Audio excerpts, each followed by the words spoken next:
নতুন বৰ্ষৰ আগমনৰ প্ৰাক্ষণত দেশী বিদেশী পৰ্যটকে ভিৰ কৰিছে মানাহ ৰাষ্ট্ৰীয় উদ্যানতো।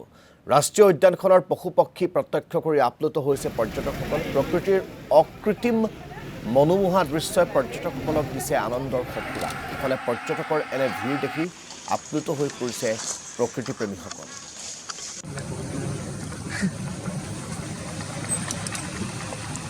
আমি দৃশ্যাংশ আপোনালোকক দেখুৱাইছোঁ। এয়া হৈছে মানাহ ৰাষ্ট্ৰীয় উদ্যানৰ দৃশ্য। মানাহ ৰাষ্ট্ৰীয় উদ্যানত এইদৰে এতিয়া সেই প্ৰাকৃতিক পৰিৱেশ আৰু মানাহ ৰাষ্ট্ৰীয় উদ্যানৰ জীৱ জন্তুৰ বিচৰণৰ দৃশ্য প্ৰত্যক্ষ কৰি আপ্লুত হৈ পৰিছে পৰ্যটকসকল।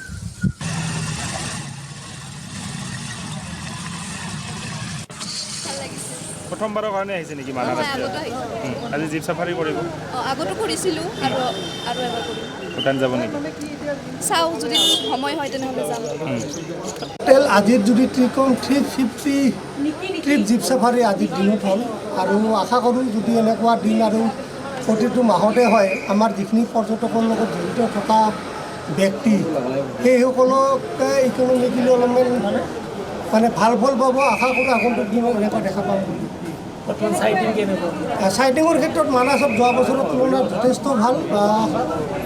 ৰয়েল বেংগল টাইগাৰ প্ৰায় সপ্তাহত 2-3বাৰ চাইটিং হৈছে। তাৰপিছত মাৰ্বল কেট চাইটিং হৈছে, ব্লুপাৰ্ড কেট চাইটিং হৈছে আৰু ৰিচেণ্ট আজি 3-4 দিন আগত মানে ক্লাউডেড ব্লুপাৰ্ড যিটো খুবেই ৰেয়াৰ আৰু যিখিনি মানে ৱাইল্ড লাইফ ফটোগ্ৰাফী থাকে মানে যথেষ্ট আকৰ্ষণ। মানে 10 দিন 15 দিন থকাৰ কাৰণে এভৰিটো সেই মোবাইলছটো আজি 3-4 দিন চাইটিং হৈছে।